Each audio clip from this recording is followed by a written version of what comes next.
नमस्कार। Indigenous television र आइटिभी नेपाल हेरिरहनुभएका सम्पूर्ण दर्शकमा हार्दिक स्वागत तथा अभिवादन। म डोल्मा शेर्पा। यो स्थानीय तह निर्वाचन विशेष कार्यक्रम हो। आगामी वैशाख 30 गते सम्पन्न हुने स्थानीय तहको निर्वाचन सम्बन्धी सम्पूर्ण जानकारी दिने उद्देश्यले यो कार्यक्रम तयार गरिएको हो। स्थानीय तहको निर्वाचन कार्यक्रम अन्तर्गत उम्मेद्वारहरू मत माग्दै जनताको घर दैलो गर्न थालेका छन्। विभिन्न प्रकारका झाँकी तथा जुलुसका साथमा उम्मेद्वारहरू आफ्नो प्रतिबद्धता सहित मत माग्न जनता सामु पुगेका छन्। गाउँ गाउँको चुनावी चहल पहललाई आजको कार्यक्रममा राख्नेछौँ। खास गरेर आजको कार्यक्रममा कागेश्वरी मनोहरा नगरपालिकामा मतदाताको विचार र धारणालाई कार्यक्रममा जोड्नेछौँ। त्यसैगरी स्थानीय निर्वाचनमा अल्पसंख्यक सीमान्तकृतहरूको सहभागिता सम्बन्धी कुराकानी गर्ने क्रममा तराईका अति सीमान्तकृत लोपोन्मुख आदिवासी जनजातिहरू र विशेष गरेर धिमाल आदिवासीको अवस्थाबारे अभियन्ता डाक्टर सोम धिमालसँगको कुराकानीलाई पनि कार्यक्रममा जोड्नेछौँ।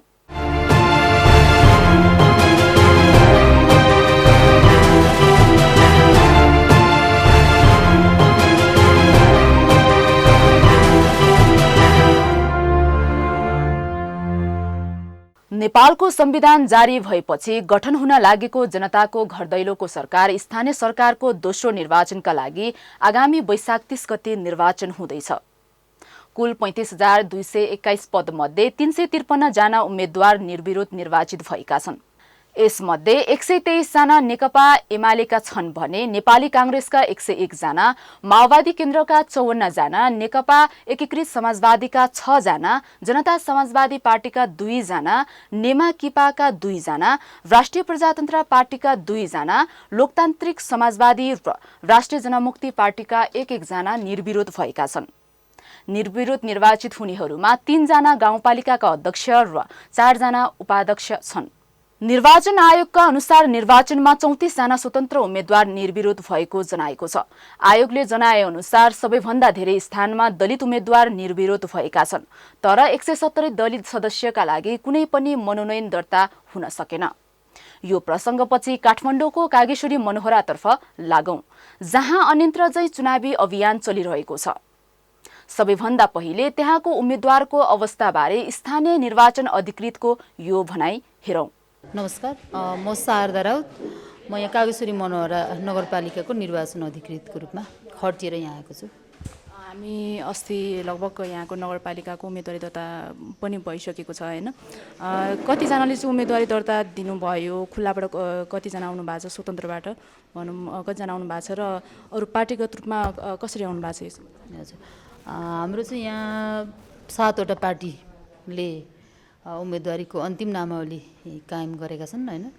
अनि स्वतन्त्रको चाहिँ हामी कहाँ कतिजना 14 जना स्वतन्त्रको उम्मेदवार हुनुहुन्छ, जसमा 4 जना मेयर, 1 जना उपमेयर र 9 जना वडाध्यक्ष स्वतन्त्रको तर्फबाट उहाँहरूको अन्तिम मनोनयन कायम गरिएको छ।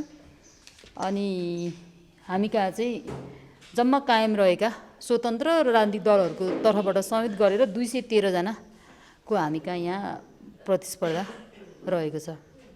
फिर्ता लिने, त्यसपछि फेरि के भन्छ कसैको अब जुदिने पनि होला हैन, के छ यसमा? फिर्ता लिने अझै कायम छ कि के छ? फिर्ता लिने त निर्वाचन आयोगको नियमित निर्वाचनको कार्यक्रमको तालिका अनुसार नै हाम्रो कार्यक्रमहरू सकिसक्यो।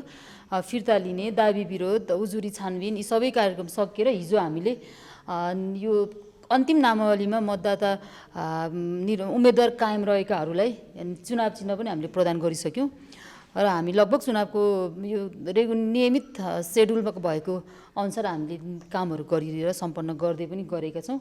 र फिर्ता लिनेहरू चाहिँ फिर्ता लिने दिन 16 गते थियो हैन। 16 गते हामी कहाँ 12 जनाले फिर्ता लिनुभयो, जसमध्ये वडा अध्यक्ष 4 जना, सदस्य 5 जना, दलित महिला 1 जना, महिला 1 जना र प्रमुख 1 जना गरेर 12 जनाले उहाँहरूको मनोनयन फिर्ता लानुभयो। अब यो बिचमा गठबन्धनमा रहेका भनिएका यो पालिकामा चाहिँ 2टा पार्टीहरू, राजनीतिक पार्टीहरू, नेपाली कांग्रेस र नेकपा माओवादी केन्द्रले उहाँहरूले गठबन्धन गरेर चुनावी मैदानमा उत्रिनु भएको छ र अन्य राजनीतिक दलहरू चाहिँ सिंगल प्रतिस्पर्धामा रहनु भएको छ। फिर्ता लिने प्रक्रिया सकिसकेको छ। अब उहाँहरू आफ्नो आफ्नो पार्टीको मत माग्नलाई मतदाताहरूकोमा जानुभएको छ र अब अन्तिम नामावली त हामीले अस्ति नै प्रकाशन गरेर हिजो हामीले उहाँहरूलाई चुनाव चिन्ह नै वितरण गरिसकेका छौँ होइन।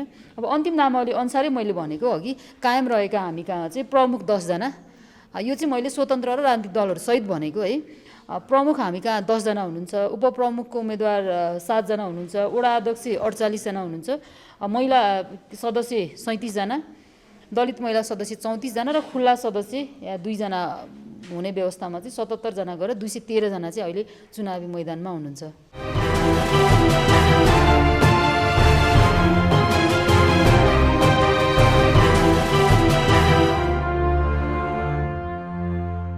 यसरी प्रतिस्पर्धात्मक रूपमा भइरहेको निर्वाचनमा सर्वसाधारण मतदाताको भनाइलाई पनि हामीले संकलन गरेका छौं। अब भने कागेश्वरी मनोहरा नगरपालिकाका स्थानीय मतदातासँगको यो कुराकानीलाई यहाँ जोड्न चाहन्छु। मेरो नाम तेन्जी शेर्पा। हामी अब स्थानीय चुनावको नजिकमा छौँ होइन, नजिकै गरेको छ। अब वैशाख 30 गते आउँदैछ। तपाईँ एउटा स्थानीय जनता भएको हिसाबले, यहाँको स्थानीयवासी भएको हिसाबले पनि कस्तो खालको जनप्रतिनिधि चाहनुहुन्छ अब आउनेमा? अब आउने जनप्रतिनिधि भनेको राम्रो खालको काम गर्ने, अलिकति यो विकास गर्ने खालको मान्छे चाहियो, काम गर्ने खालको मान्छे चाहियो राम्रो। योभन्दा अगाडि पनि तपाईँहरूले देखिसक्नुभयो होइन? अब पनि हामीले यो पहिलेको भोट पनि म यहीँबाट हालेको हो, तर योभन्दा पहिले अब यो हाम्रो थली बजार चाहिँ यहाँको नेताहरूले चाहिँ राम्रोसँग यहाँ काम गरेको छैन। हाम्रो यो बाटोहरू हेर्नुहोस्, अहिलेसम्म तपाईँको दुलोमुलो हामी त यो थली बजारमा पुरा राम्रोसँग चाहिँ पानी पऱ्यो भने पुरा हिलो, घाम लाग्यो भने पुरा दुलोमा एकदम हाम्रो त पुरा यहाँ चाहिँ राम्रोसँग चाहिँ काम गर्ने खालको मान्छे चाहिँ भएन। जस्तै अब बाटो हामीले आउँदै गर्दाखेरि पनि देख्यौँ होइन, यहाँ मूलपानीदेखि उकालो सबै एकदम बाटोहरू खराब नै छ। अब आउने जनप्रतिनिधिले चाहिँ कस्तो खालको भिजनहरू बोकेर आयो भने चाहिँ राम्रो हुन्छ यहाँको बासीलाई? अब आउने खालको जनप्रतिनिधिले चाहिँ यो राम्रो खालको काम गर्नु पर्यो, जनतालाई चाहिँ हेर्नु पर्यो, अरू आफै नहेरिकन अरूलाई हेर्ने खालको मान्छे चाहियो। सबभन्दा राम्रो खालको मान्छे हुनु पर्यो। बाटो बाहेक यहाँ चाहिँ अरू के समस्या छ? बाटो बाहेक समस्या पनि छ, अब पानीको पनि समस्या भनौँ, अरू धेरै समस्या छ। अब मेन भनेको हामीले यो मेन बाटोसाटो राम्रो बनाइदिनु पर्यो, पानीको पनि समस्या, पानी धारासारा ल्याइदिनु पर्यो, अरू अलिकति पसल व्यवस्थित, अलिकति यो बाटोहरू तार बिजुली बत्ती अहिले हामी अलिकति बेलुका भएपछि अन्धकारमै बस्नुपर्छ। यो लाइनमा अलिकति यो काहीँसरी मनोहरा नगरपालिका यो नगरपालिका एरिया जस्तो छैन कि यहाँतिर चाहिँ अलिकति यो गाउँतिर पुगेको भन्दा पनि एकदमै विगतमा बसेको जस्तो छ। राति भएपछि अन्धकार या पुरै के छैन, अलिकति बत्ती सत्तीको व्यवस्था राम्रो हुनु पर्यो। हामीले चाहिँ चाहेको भनेको अलिकति रात दिने खालको नेताहरू चाहियो। नमस्ते सबैजनालाई, मेरो नाम लक्ष्मी भुषाल कुइकेल। म यस कागेश्वरी मनोहरा नगरपालिकाको वडा नम्बर 4 बाट नेपाल कम्युनिस्ट पार्टी एकीकृत समाजवादीको महिला सदस्यको रूपमा उम्मेदवारी लिएको छु। अहिले तपाईँको उम्मेदवारी के को लागि? मेरो उम्मेदवारी अब म त फर्स्ट टाइम हो होइन। अब सबैको हेर्दा मैले केही छुट्टै गर्न सक्छु कि भन्ने हिसाबले होइन। अहिले हाम्रो पार्टीको एजेन्डा चाहिँ के छ भने वृद्ध जो हुनुहुन्छ नि 60+ उहाँहरूलाई निःशुल्क स्वास्थ्य उपचार भन्ने हाम्रो मेन एजेन्डा छ होइन। अब त्यसमा प्लस अब हामी जस्तै अब गाउँको प्रतिनिधि भएको भएर गाउँको समस्याहरू के छ जस्तै बाटो, खानेपानी होइन, त्यसमा आफूले भएसम्म होइन लागेसम्म गर्ने कोसिस गर्नेछु। म यो कागेश्वरी नगरपालिका वडा नम्बर 5 को म देवबहादुर अधिकारी। स्थानीय चुनाव पनि नजिकै छ, माहौल पनि बनि नै रहेछ होइन। तपाईँलाई चाहिँ कस्तो खालको जनप्रतिनिधि चाहिँ त्यसलाई चाहिँ भोट हाल्नुहुन्छ अथवा कस्तो खालको जनप्रतिनिधि चाहनुहुन्छ तपाईँ? विकास प्रेमी र घुस नखाने स्वच्छ वातावरण भएका मान्छेहरूलाई मात्रै दिन हामी चाहन्छौँ र विकास प्रेमी र दुःख पीडितलाई हेर्ने र अलिकति दया भावनाको मान्छेलाई हामी चाहन्छौँ। कागेश्वरी मनोहरा नगरपालिकामा हामीले बाटोमा आउँदै गर्दाखेरि पनि विकासको काम पनि भइ नै रहेछ पनि, देखि नै रहेछौँ पनि होइन। बाटोघाटोको अवस्था त तपाईँले पनि देखि नै रहनु भएको छ यहीँको बासिन्दा भएको हिसाबले। योभन्दा अगाडिको 5 वर्ष अगाडि आउनुभएको जनप्रतिनिधिले तपाईँहरूले सोच्नु भएको जस्तो कार्य गर्नुभएको थियो कि नै? काम कतिपय भइरहेछ नभए होइन, विकासहरू भएको छ। अब कतिपय अवरुद्ध यो जुन बाटोको अवरुद्ध गर्ने मान्छेहरू छन्, तिनले गर्दा विकास नभएको, काम नभए होइन भएको छ। गर्छ देशको नेता आफूलाई खल्टी 7 पिँढी खानको लागि उनीहरू गर्ने हो। जनता खुन चुस्ने त हो नि, के गर्छ यिनीहरू। राम्रो खालको युवती चाहियो, पुराना नेता एक गोटा पनि चाहिएन। काम गर्ने भक्करको चाहियो, यस्तो नेता चाहिएन। यिनीहरूको आफ्नो पेट भर्नको नेता हो। कांग्रेसलाई पनि देखिहाल्यो, एमएललाई पनि देखिहाल्यो, माओवादीको पनि देखिहाल्यो। यिनीहरू के काम गरेको? कामको नाम स्विजरल्यान्ड बनाउँछ भन्छ, स्विजरल्यान्ड बनाएर अहिले नेपालमा स्विजरल्यान्ड प्लेन चढ्दैछ नि। के बाँकी राखी छ यिनीहरू? केही काम गरेर बाँकी राखी छैन। यिनीहरूको चाहिएन। अर्को नयाँ पार्टी आएपछि पाउँछ भोट। तपाईं चाहिँ कस्तो खालको नेतालाई भोट हाल्नुहुन्छ? राम्रो व्यक्तिगत पार्टीको कुरा होइन नानु। पार्टी राम्रो, कोही पार्टी राम्रो भएन। पार्टीको कुरा होइन, व्यक्ति राम्रो हुनु पर्यो, छवि राम्रो हुनु पर्यो। जस्तो मदन भण्डारी जस्तो नेता हुनु पर्यो, घनश्याम सिंह जस्तो 6 महिना लिएर खिलाएको जनतालाई, त्यस्तो नेता हुनु पर्यो। यहाँ को नेता छ यस्तो जन्म? को छ? 6 महिना इन्डिया बन्द गर्दैन पछि 6 महिना खिलाएन, जनतालाई खिलायो। अहिले यहाँ कोही के गरेको? केही गरे छैन। त्यस्तो नेता, यस्तो नेता के चाहियो? त्यो पिच हुँदै ग्राभेल हान्ने, एकचोटिको बजेट 2 चोटि खारहेछ यिनीहरू। यस्तो बजेट आउँछ त के देशमा विकास हुन्छ? के विकास हुन्छ? पहिला गाविसमा हाम्रो 1500 रुपियाँमा नक्सा पास हुन्थ्यो, अहिले 1 लाख रुपियाँ दिनुपर्छ नक्सा पास हुन। के काम गर्छ? बाटोघाटो त्यही बाटोघाटो पिच त भए छैन, ग्राभेल भयो। अलिकति बाटोघाटो अलिकति फ्रागित गरेको, त्यति हो। महँगी त आकाश पाताल छुइसक्यो, कुरै छैन। आकाश पाताल छुइसक्यो। महँगीको लागि केही किनेर खानेलाई अब साधारण जनता बाँच्न सक्दैन। यही हो देशको परिस्थिति। मेरो चन्द्रबहादुर श्रेष्ठ। यहाँ तपाईँको ठेगाना? ठेगाना डाँसी वार्ड नम्बर कति? कागीसरी 4 हो। अब तपाईँ कस्तो खालको जनप्रतिनिधि आइदिए हुन्थ्यो जस्तो लाग्छ? अब खोइ अब काम गर्ने कोही पनि देखाएको छैन। काम गर्ला जस्तो कोही पनि देखाएको छैन। खाली खाने मात्रै हुन्। त्यो भोट नआउँदैले हामी यस्तो गर्छौँ उस्तो गर्छौँ भन्छन्, अनि पछि भएपछि जितेर गएपछि लाखापाखा लाग्छ, केही गर्दैन। अब त चुनाव आउँदैछ होइन, अब यहाँ बाटोघाटोको कुरा पनि होला, कस्तो खालको सेवा सुविधा भइदियो भने? केही छैन, सुविधा भने केही पनि छैन। राम श्रेष्ठ हो, 4 हो। जनप्रतिनिधि भने जे जस्तो सुकै भए पनि पार्टीसँग हामीलाई सम्बन्ध छैन। हामीलाई मान्छे चाहिँ व्यक्ति राम्रो चाहिन्छ। आफूलाई बसेको व्यक्ति आएको छैन। अब भोट कसलाई दिने नदिने भन्ने कुरा पछि निर्णय हुन्छ। 30 गते चुनाव हुँदैछ होइन, यहाँनिर तपाईँ स्थानीय बासिन्दा भएको हिसाबले 5 वर्ष अगाडि पनि तपाईँहरूले भोट हालेरै चुन्नु भएको हो होइन? भोट हालेर आएको।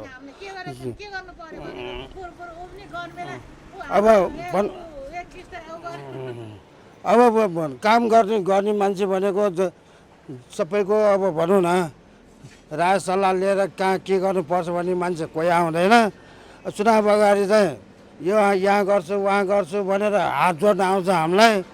भोलि त्यो ठाउँमा पुगेपछि हामीले हात जोड्दाखेरि हुन्छ ल गरिदिउँला भन्छ। हामीलाई आँखामा पट्टी बाँधेर चाहिँ राखेर छ। यिनीहरूले गर्नेवाला केही पनि छैन। यिनीहरूले सेवा सुविधा, बाटोघाटो, खानेपानीको के सेवा अब बाटोघाटो अहिलेसम्म बाटो बनाएर ठाउँ ठाउँमा बाटो अब कच्ची बाटो यस्तै खोलिरहेछ। चुनाव अगाडिसम्म मात्रै हो, चुनाव पछाडि अनि उयो जस्ता तस्तै रहन्छ। मेरो नाम इन्द्र प्रसाद गौतम हो, म चाबेल निवासी, वार्ड नम्बर 7 काठमाडौँबाट। अब हाम्रो समाज परिवर्तन गर्न चाहने सबैले चाहिँ हामीले पार्टीगत रूपमा कसैलाई पनि नहेरिकन यसपालि चाहिँ स्वतन्त्र व्यक्ति बालेन शाह मेयरमा उठ्नु भएको छ, उहाँलाई जिताउनको लागि म सम्पूर्ण जनमानसलाई आग्रह गर्दछु।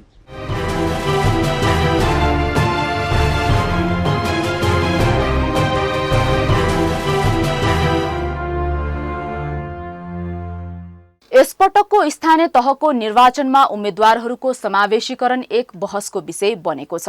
राजनीतिक दलहरूले उम्मेद्वारहरूको मनोनयन गर्दा लैङ्गिक र जातीय रूपमा असन्तुलित रूपमा उम्मेद्वार चयन गरेका छन्।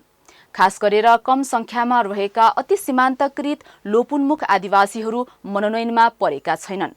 यो कुनै राजनीतिक दलको निगाह वा बक्सिसको विषय नभएर राज्यका निकायहरू समावेशी सामाजिक न्याय सहितको संरचना निर्माण गर्ने अवसर थियो। यो अवसर राजनीतिक दलहरूले फेरि एकपटक गुमाएका छन्। यिनै सन्दर्भमा अति सीमान्तकृत आदिवासी धिमाल लगायत तराईका आदिवासीहरूको सहभागिता सम्बन्धी आदिवासी अभियन्ता डाक्टर सोम धिमालसँग हाम्रा सहकर्मीले कुराकानी गर्नुभएको थियो। यो कुराकानीलाई यहाँ जोड्न चाहन्छु। साथमा हुनुहुन्छ सहकर्मी मायालु तामाङ। आदरणीय दर्शकवृन्द, स्थानीय तह विशेष कार्यक्रममा आजको अतिथि हुनुहुन्छ संस्कृतिविद तथा अनुसन्धानकर्ता डाक्टर सोम धिमाल। उहाँलाई सबैभन्दा पहिले कार्यक्रममा स्वागत गरौँ। धन्यवाद, नमस्कार। सर्वप्रथम इन्डिजिनियस टेलिभिजनले यसपालि पनि मलाई बोलाएर केही बोल्ने अवसर दिनुभएकोमा यहाँहरूलाई सम्पूर्ण टिम परिवारलाई नै धन्यवाद दिन चाहन्छु। आजको विषयवस्तुमा प्रवेश गर्नुभन्दा अगाडि म तपाईलाई धिमाल जातिको बारेमा नै केही सोध्न चाहन्छु।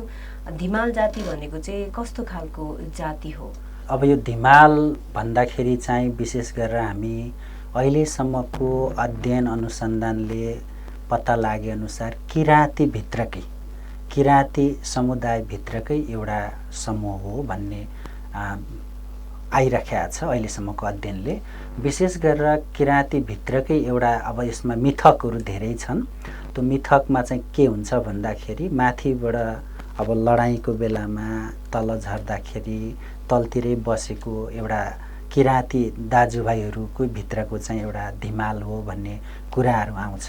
अब त्यसलाई चाहिँ कसरी त्यो धिमाल शब्दावलीले पनि त्यो छुट्टिएको भन्ने कुरा चाहिँ स्पष्ट बुझाउँछ।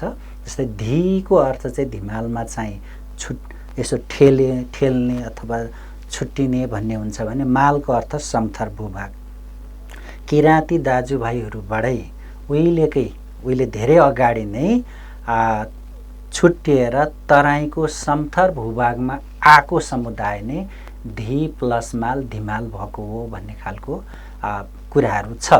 अब धिमालको विषयमा कुरा गर्दाखेरि चाहिँ विशेष गरेर अब पहिला इस्ट इन्डिया कम्पनी सरकार भारतमा हुँदाखेरि चाहिँ हडसनले चाहिँ अध्ययन गर्नुभएको छ। उहाँले चाहिँ 1847मै कोच मेच र धिमालको विषयमा चाहिँ त्यतिखेरको अध्ययनमै उहाँले चाहिँ पुस्तक प्रकाशन गर्नुभएको छ। त्यो पुस्तक पटक पटक पनि प्रकाशन भएको छ। अब उहाँको अध्ययनमै त्यो तल तराईको रैथाने, त्यहाँको घुमन्ते फिरन्ते, एक ठाउँबाट अर्को ठाउँ बसोबास गर्ने जातिमा त्यतिखेर धिमाल, मेचे र कोच भन्ने उहाँको त्यो अध्ययनले पनि देखाउँछ।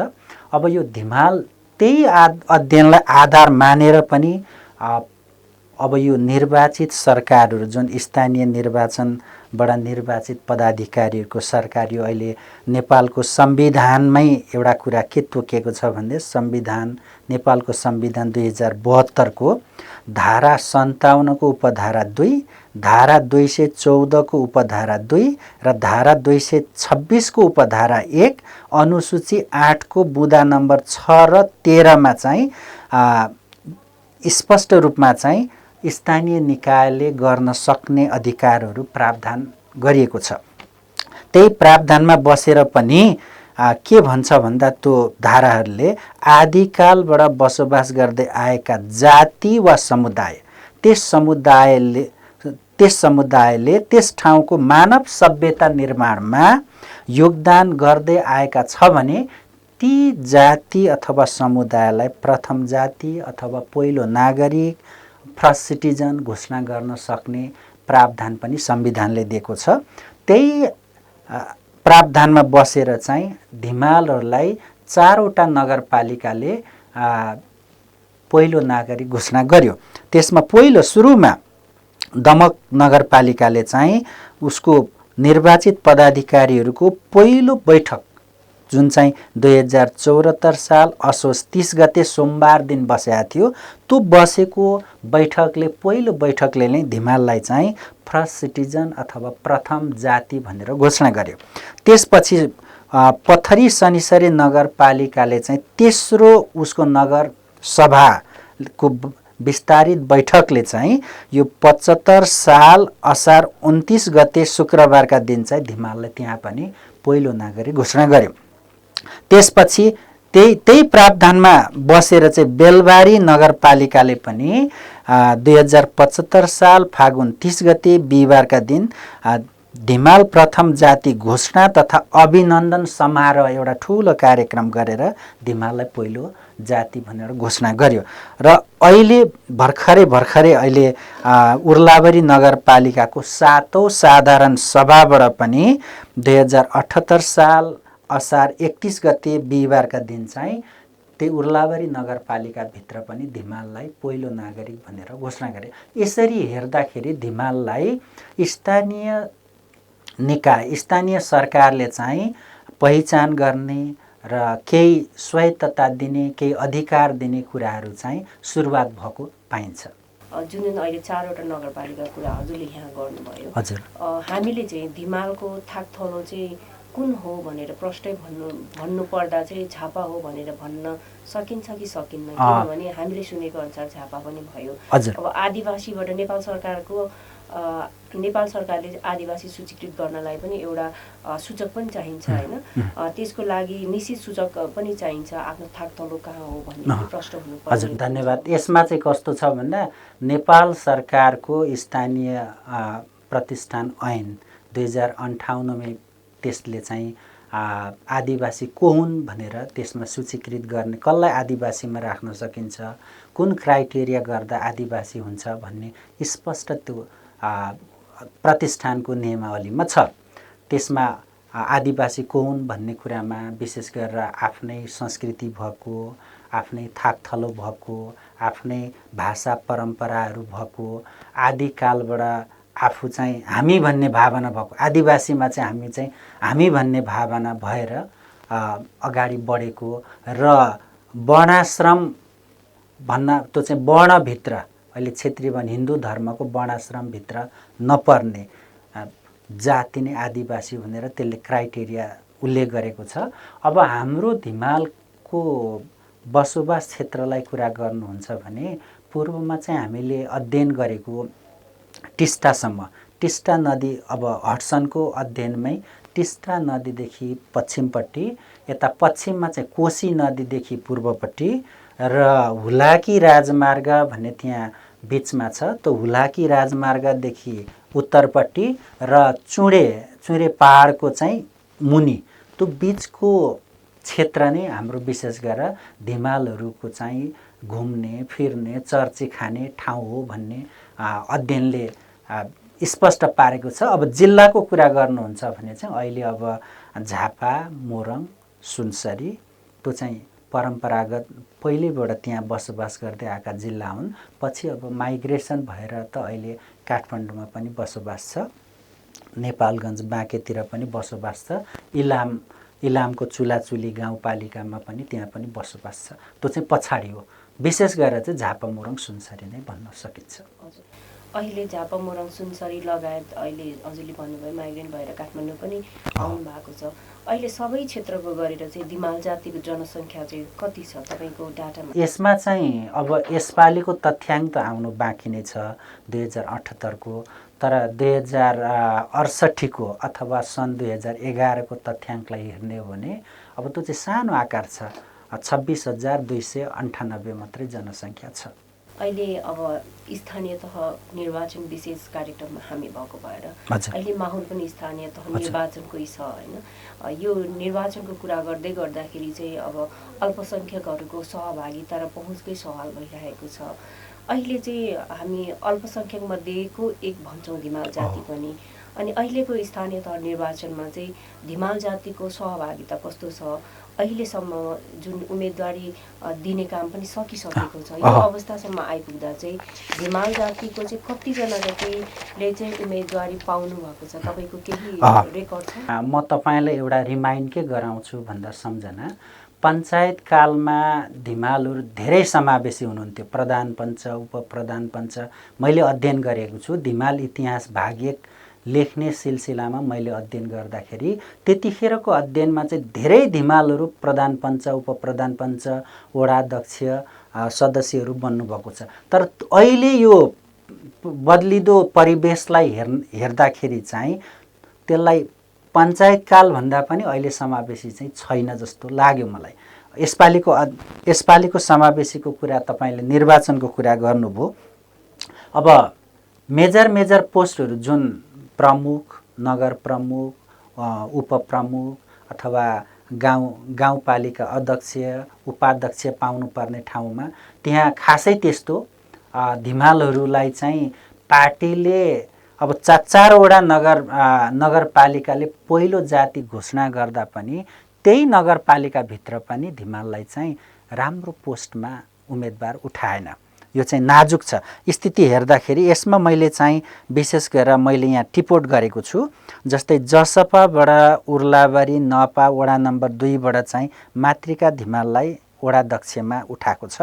मेची नगरपालिकामा नेकपा एमालेबाट विकेन्द्र कुमार धिमाललाई चाहिँ मेची नगरपालिका 8 नम्बर वडामा वडाध्यक्ष उठाएको छ।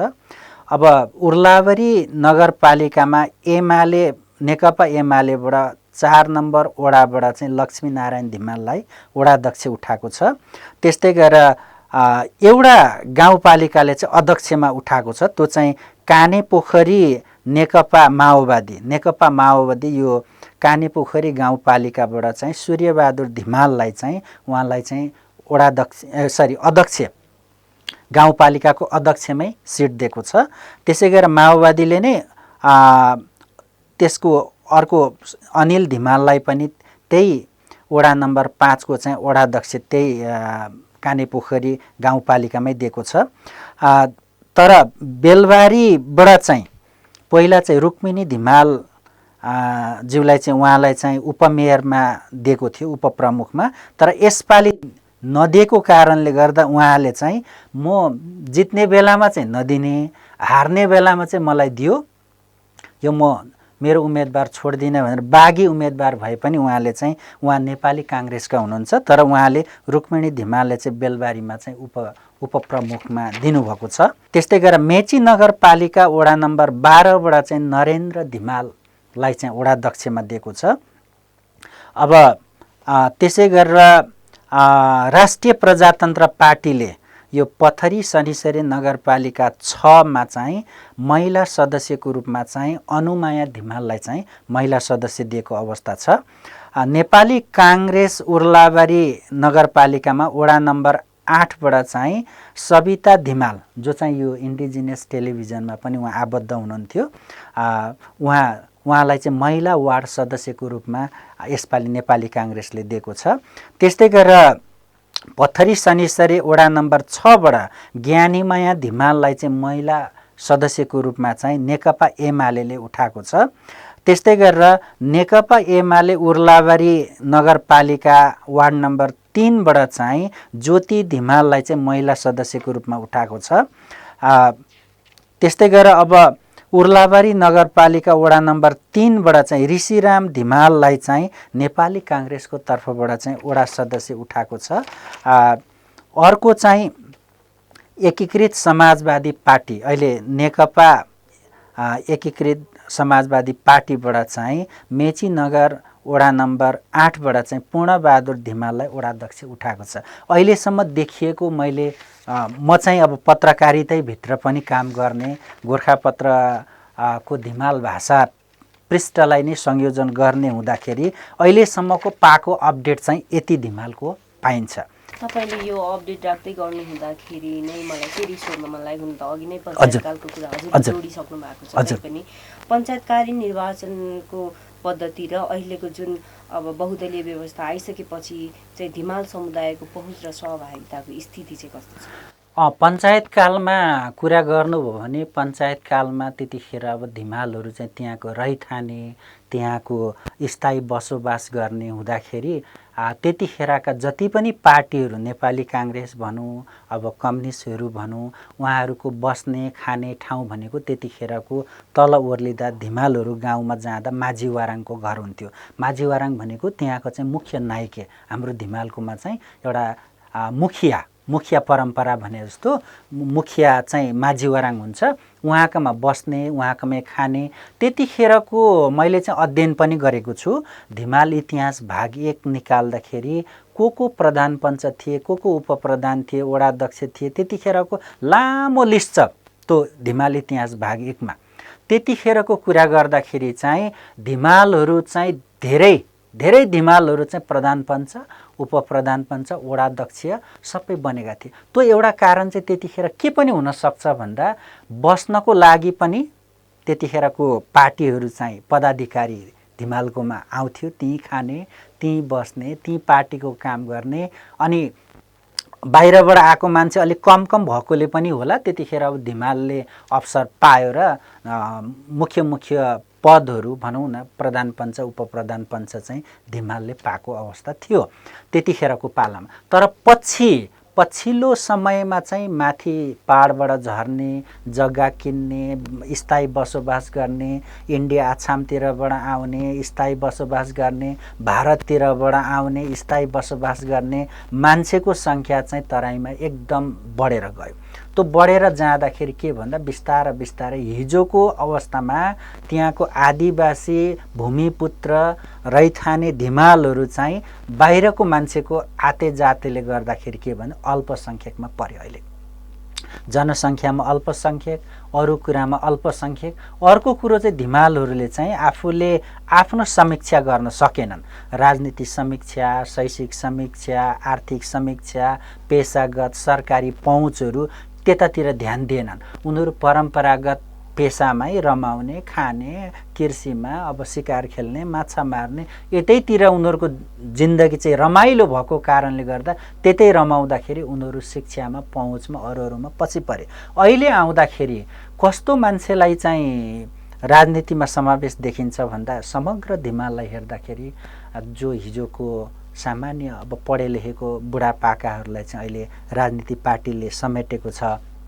तर अहिलेका पढेका युवाहरू, अलिकति डिग्री हासिल गरेका, पहुँच भएका, आइटी चलाएका, अरू विभिन्न क्षेत्रमा देश विदेश घुमेर आएका युवाहरूलाई पार्टीले त्यसरी समावेश गरेको अवस्था छैन। अब अहिलेको अवस्थामा हेरियो भने चाहिँ मेरो विश्लेषणमा पञ्चायतकालीन जुन धिमालको राजनीतिक पहुँच थियो, समावेश थियो, त्यो भन्दा एकदम नगण्य छ। प्रजातन्त्र आएर अहिले लोकतन्त्र, सङ्घीय लोकतन्त्र आउँदाखेरि जुन धिमालको अहिलेको यहाँलाई मैले त्यत्रो धिमाल झापा मोरङ सुनसारीमा एउटा गाउँपालिकामा त्यो पनि नेकपा माओवादीले चाहिँ गाउँपालिकाको अध्यक्षमा सूर्यबहादुर धिमाललाई मात्रै कानेपोखरी गाउँपालिकामा दिएको अवस्था छ। अरूमा कहीँ छैन मेजर पोस्टमा। यसले पनि के देखाउँछ भन्दा हाम्रो राजनीतिक समावेशी र पहुँचको अवस्था चाहिँ गिर्दो अवस्थामा छ। त्यो पञ्चायतकाल भन्दा चाहिँ अहिले त्यति हामी अब धिमालले जानेनन् होला, त्यो रणनीति बनाउन जानेनन् होला, राजनीति गर्न जानेनन् होला। तर अहिले पनि खुवाउने पिउने ठाउँ चाहिँ त्यतैतिर बनाइराखेको धेरै देखिन्छ। तर समावेशीको हिसाबले चाहिँ अहिले चाहिँ एकदमै नगण्यमा, अहिले चाहिँ नाजुक अवस्थामा पुगेको अवस्था छ। अहिले स्थानीय तहमा मात्रै होइन राज्यको अब हरेक निकायमा चाहिँ धिमाल जातिको चाहिँ कस्तो स्थिति छ, सहभागिताको स्थिति होइन, धिमाल सँगसँगै अन्य अल्पसङ्ख्यक जात जातिको पनि स्थिति कस्तो छ होइन। अब यो उनीहरूको चाहिँ यसरी पहुँच कम हुनु, हजुरले हुन त पहुँच कमको कुरा पनि गर्नुभयो होइन, उहाँहरूको पहुँच र सहभागिता कम हुनुको कारण चाहिँ के जस्तो लाग्छ हजुरलाई होइन। अब जस्तो राजनीतिक दलमा त कमै भन्नुभयो, यो क्षेत्र बाहेक अन्य प्रशासनिक क्षेत्रमा भयो र राज्यका अन्य निकायहरूमा चाहिँ धिमालको सहभागिता कस्तो छ हजुरले, अन्य जातिको पनि कस्तो, अल्पसङ्ख्यक अन्य जातिको पनि कस्तो छ। अब यसमा राज्य स्तरको पहुँच भन्नुभयो भने अब धिमालको लागि कुरा गर्नुभन्दा संविधान सभाको निर्वाचनको अवस्थामा चाहिँ माओवादीबाट पहिलो संविधान सभाको निर्वाचनमा चाहिँ एकजना चाहिँ माननीय प्रत्यक्षमै जित्नुभयो, अर्को एकजना उहाँ प्रत्यक्ष जित्नेमा चाहिँ नगेन्द्र बहादुर धिमाल नेकपा माओवादीबाट जित्नुभएको थियो। र त्यसपछि समानुपातिकमा त्यस बेलामा चाहिँ नेकपा माओवादीले नै भीष्म धिमाललाई समावेशी यो समानुपातिकमा ल्याउँदा दुईजना माननीय पहिलो उसमै हुनुभयो। अब त्यसपछि दोस्रो संविधान सभाको निर्वाचनको कुरा गर्न भने प्रत्यक्ष पाएनन्, समानुपातिकमा प्रतमान धिमाल उहाँ समानुपातिकमा पाउनुभयो। 3 जना माननीय यो अहिले पछिल्लो अवस्थामा निर्वाचनबाट माननीय हुनुभयो। अब पञ्चायतकालको माननीयको कुरा गर्नुभयो भने 38 सालमा विशेष गरेर मातृका प्रसाद कोइरालाले पनि हराएर आउनुभएको चाहिँ हाम्रो त्यतिखेर कर्णबहादुर धिमाल, माननीय रापंश कर्णबहादुर धिमालले उहाँले ठुलै भारी मत जितेर पहिला रापंश हुनुभएको थियो।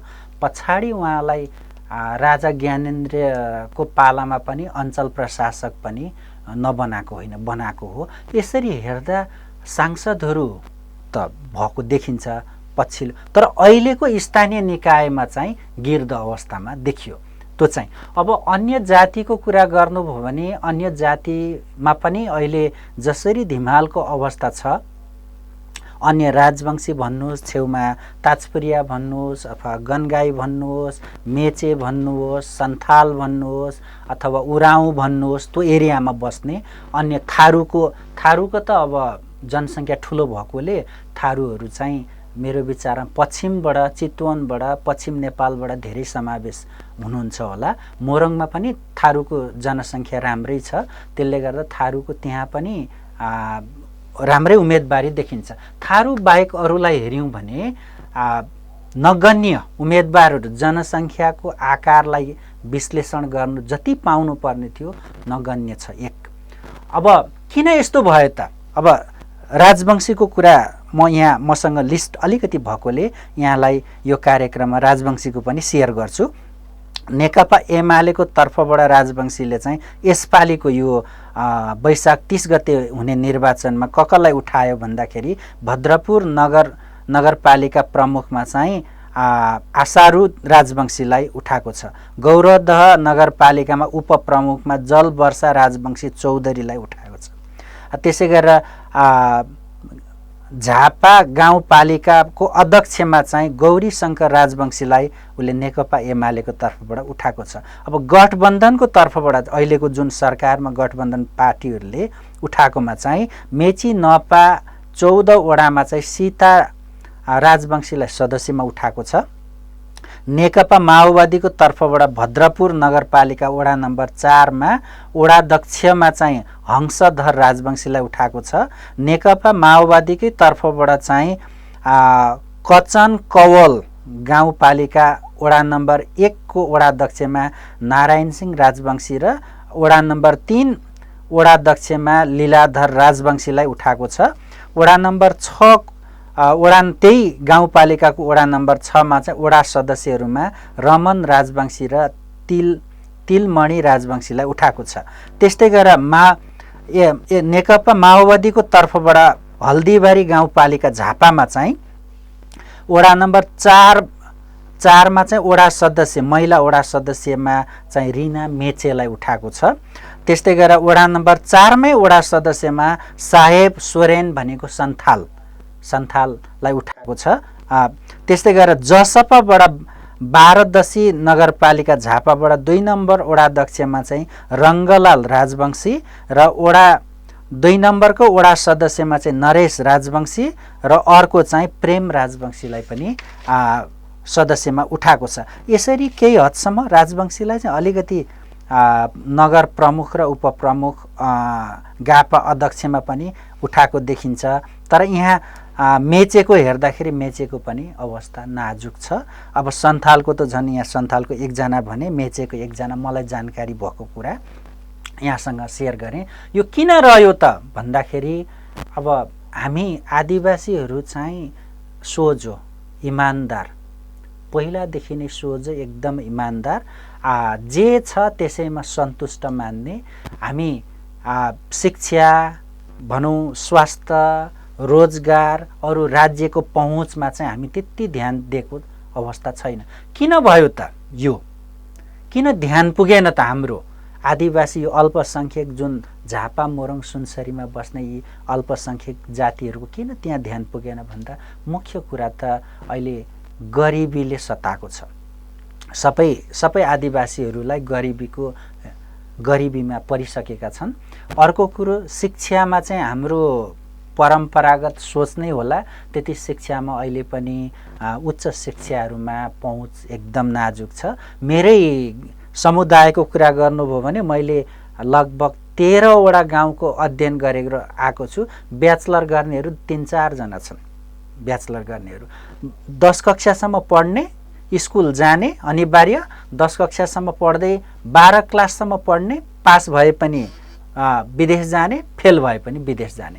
यो परम्परा धिमालमा छ भने सन्थालमा पनि त्यस्तै छ, राजवंशीमा त्यस्तै छ, अनि उता उरावहरूमा त्यस्तै छ, मेचेमा त्यस्तै छ। यो शिक्षा, उच्च शिक्षा कमले लिने र उच्च शिक्षा लिने अवसर पनि नपाउने, अझ भन्नुहुन्छ भने डाक्टर, इन्जिनियर, प्रोफेसर, ठुला ठुला एक्सपोर्टहरूको कुरा गर्नुहुन्छ भने यी अहिलेको भनेका जात जातिहरूमा तपाईले यसो अम्लगन्धा पनि शिला खोज्नुपर्ने अवस्था छ। यो किन भयो भन्दा शिक्षाको र चेतनाको, राजनीतिक चेतना। राजनीति त गर्छन् तर अरूको लागि, जसरी अरू मालिकको वरिपरि घर बसेर खेतीपाती गर्दा जसरी पनि मालिकलाई नै धनी बनाउने, मालिकलाई नै फाइदा गराउने काम हरुवा चरुवाले गर्छन्। अहिलेको हाम्रो राजनीति गर्ने आदिवासी अल्पसंख्यक भनेको त्यही मालिकलाई नै धनी बनाउने खालको राजनीति। जो पहुँचमा छन् पार्टीहरू तिनैलाई चाहिँ पोस्ने खालको राजनीतिहरू भइराखेको छ। अल्पसंख्यकदेखि आदिवासी जनजातिहरूको पनि विशेष गरी सबैको त होइन, धेरैको आदिवासी जनजातिहरूको चाहिँ शिक्षाको स्तर हेर्ने हो भने अरू जातिको तुलनामा धेरै नै कम छ होइन। यो शैक्षिक स्तरलाई चाहिँ वृद्धि गराउनको लागि चाहिँ हामीले के गर्न सकिन्छ अबको दिनहरूमा? र जुन अहिले त सबै जातीय संस्था, आदिवासी जनजातिहरूको सबै आदिवासी जनजातिहरूको चाहिँ आफ्नो आफ्नै जातीय संस्थाहरू पनि छ। जातीय संस्थाहरूले के गर्न सकिन्छ र हजुरहरू जस्तो विज्ञ व्यक्तिहरूले चाहिँ के गर्न सकिन्छ? हाम्रो समुदायमा शैक्षिक स्तरलाई वृद्धि गराउनको लागि चाहिँ के गराउन सकिन्छ? हरेक जात जाति त सानो होस् ठुलो होस्, हरेक जात जातिमा अहिले जातीय संस्थाहरू स्थापना भएको छ। यो 46 सालको बहुदलीय व्यवस्था आएपछि यो चाहिँ एउटा जागरण एकदम राम्रो छ। सुरुको अवस्थामा चाहिँ हामी बीचमा चाहिँ एकदम एकता थियो। एकता कुन सेन्समा थियो भन्दा हाम्रो भाषा बचाउनुपर्छ, हाम्रो संस्कृति बचाउनुपर्छ, हाम्रो इतिहास बचाउनुपर्छ, हाम्रो पहिचान जोगाउनुपर्छ, हाम्रा आफ्ना कुरा चाहिँ बचाउनुपर्छ भन्ने मुभमेन्टमा लाग्दा सुरुको अवस्थामा एकदम राम्रो थियो। तर पछि जति पार्टीहरूले चाहिँ भित्र पस्यो, समुदायभित्र पस्यो, त्यही समुदायभित्र संस्थामा काम गर्ने साथीहरूलाई कसैलाई एमाले, कसैलाई काङ्ग्रेस, कसैलाई माओवादी, कसैलाई राप्रपा, कसैलाई के यसरी छुट्याउने काम चाहिँ पार्टीले गर्यो। अहिले सबैभन्दा ठुलो अब संस्था त आवश्यक छ हामीलाई, तर संस्थाभित्र पार्टी पसेकोले गर्दाखेरि पार्टीगत विभाजनले गर्दा संस्थामा चाहिँ आफ्नो संस्थाको जातीयत्वको, आफ्नो पहिचानको मुद्दा जुन सुरुमा बोकेको थियो त्यो मुद्दा चाहिँ छोड्दै गयो। अब कसको मुद्दा बोक्यो भन्दाखेरि पार्टीको झोला बोक्ने मुद्दाहरू चाहिँ गाउँ गाउँमा समुदायमा पस्यो। अब यसमा के देखिन्छ भन्दा मलाई चाहिँ लागेको संस्था आवश्यक छ, संस्थागतै विकास गर्नुपर्छ। कुनै पनि कुरा पद्धति विकास गर्नु छ भने संस्थागतै गर्नुपर्छ। तर अब संस्थामा नेतृत्व गर्ने व्यक्तित्वहरू चाहिँ कम्तीमा संस्थाको काम गर्दा त्यो पार्टीको जुत्ता, पार्टीको पोसाक चाहिँ त्यो संस्थाभन्दा बाहिरै राख्नु पर्यो। संस्थाभित्र आउँदाखेरि कम्तीमा पार्टीका जुत्ता, पार्टीका विचार, पार्टीका विभिन्न कुराहरूलाई चाहिँ त्यहाँ उहाँहरूले छोडेर अब के कसको गर्ने भन्दाखेरि हाम्रो शिक्षामा पछि पर्यो भने किन पर्यौँ विश्लेषण गर्ने, स्वास्थ्यमा पहुँच छैन भने किन छैन, राजनीतिमा छैन भने किन छैन, अथवा रोजगारमा छैन भने किन छैन, निजामतीमा छैन भने किन छैन। अब यसलाई चाहिँ विश्लेषण गर्ने बेला आएको छ। मैले चाहिँ देख्छु विश्लेषण। पहिलो कुरो संस्थाले एकदम किन हामी पछि पर्यौँ, आफैले आफ्नो कुरो, फेरि धिमालको कुरो अर्कोले आएर बनाइदिने होइन, धिमालले नै गर्नुपर्छ, तामाङको तामाङले नै गर्नुपर्छ, राजवंशीको राजवंशी, आफ्नो जातीय संस्थामै आफ्नो कुराहरू पहिचान गर्नुपर्छ। किन हामी पछि पर्यौँ पहिलो कुरो। अनि पछि पर्ने कारण पत्ता लगाइसकेपछि, जस्तै अब शिक्षामा पछाडि छ कि, आर्थिक गरिबीले पछाडि छ कि अथवा राज्यले दिएको सेवा सुविधा नपाएर पछाडि छ कि अथवा उसलाई चाहिँ विभिन्न वातावरण नै अवसरै नदिने वातावरण त्यहाँ भएको छ कि त्यसले विकटमा भएर भौगोलिक कारणले अथवा रूढिवादी कुरीतिहरूले ग्रसित समाज भएर पछाडि छ कि आफ्नो कुरा आफैले विश्लेषण गर्ने एक नम्बरमा। अनि विश्लेषण गरेर आएका कुरालाई चाहिँ राम्रो के छ नराम्रो के छ चुनौती के छ अब गर्नुपर्ने के संस्थाले नै आफ्नो खाका आफैले तयार गर्ने। अनि हामी जस्ता अब भनौँ न केही पढे लेखेका व्यक्तिहरू कोही पत्रकार होला कोही राजनीतिज्ञ होला कोही समाजसेवा मा काम गर्ने होला कोही निजामतीमा प्रवेश गरेको होला कोही टेक्निसियनहरू होला कोही एक्सपर्ट होला ती व्यक्तित्वहरूले चाहिँ आफ्नो समुदायको ती संस्थामा भएका समस्या समाधान गर्न अब कसरी जाने त। अब टुगेदर वी स्ट्यान्ड डिभाइडेडली वी फल भने जस्तो मिले जुटे हामी माथि जान्छौँ। अब हामी बिचमै भाइ फुटे गवार लुटे भने जस्तो हामी फुट्ने र अरूलाई चाहिँ फाइदा हुने काम गऱ्यौँ भने हामी तल झर्छौँ। त्यस्तो तल झर्ने काम गर्नु भएन। हामी चाहिँ एकजुट हुनु पर्यो र समुदायको विज्ञहरूलाई चाहिँ समुदायले नै प्रयोग गरेर उहाँलाई के काममा लगाउन सकिन्छ अनुसन्धानमा सकिन्छ कि अब अरू दस्तावेज काममा अथवा इतिहास लेखनमा अथवा उहाँलाई सहजीकरणमा कहाँ सकिन्छ त्यहाँ चाहिँ संस्थाले नै कार्यक्रम बनाएर अगाडि जानुपर्छ र हामी जस्तो मान्छेलाई चाहिँ संस्थालाई फेरि सहयोग गर्नुपर्छ। यति कुरा राखेँ यहाँलाई। अन्तमा चाहिँ राज्यका निकायहरूलाई सहभागीमूलक र समावेशी बनाउन चाहिँ के गर्न सकिएला त? अब राज्यको निकायमा मलाई चाहिँ लागेको अब संविधानमै पनि के छ भन्दाखेरि संविधानको मैले यहाँ संविधान पनि बोकेर आएको छु। अहिले स्थानीय निकायको कुरा गर्नुभयो भने स्थानीय निकायकोमा पनि संविधानमै केही प्रावधानहरू उल्लेख छ। संविधानको जस्तै एकछिनको लागि यहाँ संविधान यही नेपालको संविधान 2072मै भाग 18 को स्थानीय व्यवस्थापिकाको व्यवस्था भनेर तोकिएको छ। त्यसमा धारा 222 मा चाहिँ गाउँ सभाको गठन त्यहाँ स्पष्ट छ। अध्यक्षको व्यवस्था उपाध्यक्षको व्यवस्था वडाध्यक्षको व्यवस्था सदस्यहरूको व्यवस्था र त्यहाँ के भनेको छ भन्दा धारा 215 को उपधारा 4 मा चाहिँ दलित तथा अल्पसंख्यक समुदायबाट त्यो अनिवार्य समावेश गर्ने भन्ने त्यहाँ तोकेकै छ संविधानले।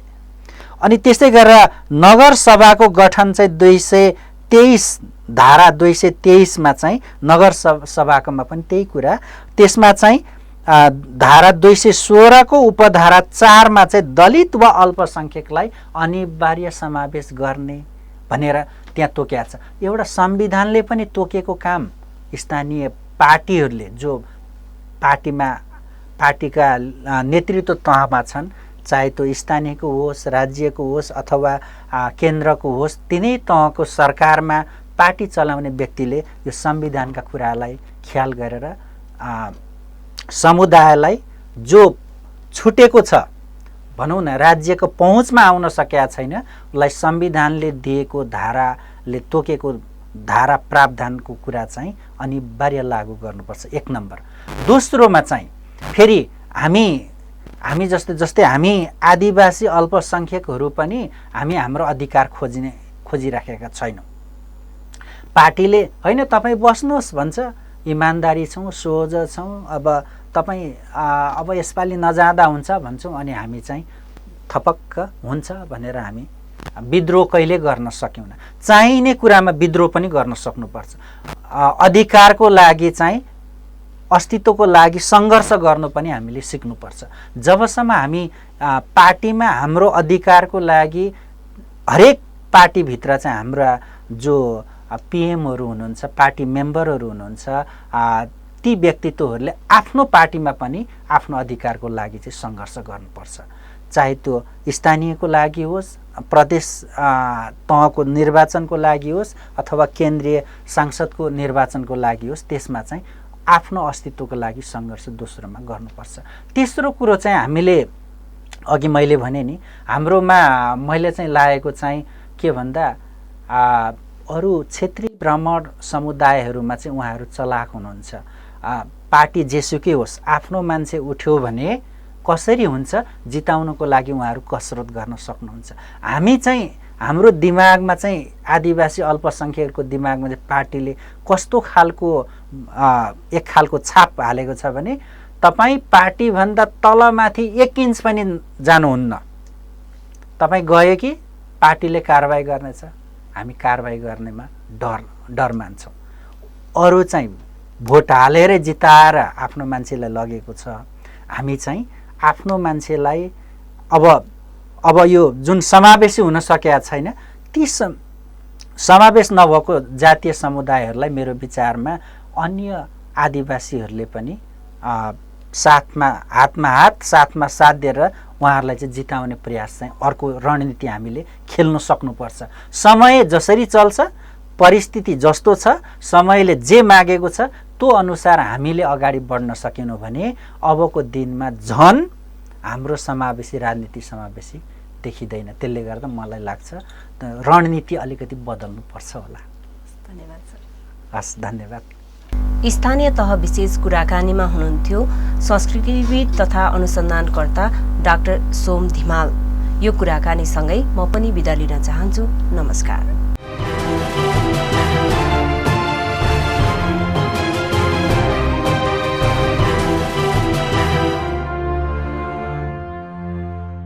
यो कुराकानीसँगै आजको स्थानीय तह निर्वाचन विशेषबाट बिदा लिने बेला भएको छ।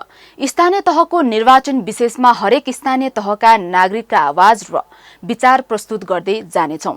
अहिलेका लागि भने सम्पूर्ण टिमका साथमा म डोल्मा शेर्पालाई पनि बिदा दिनुहोस्। नमस्कार।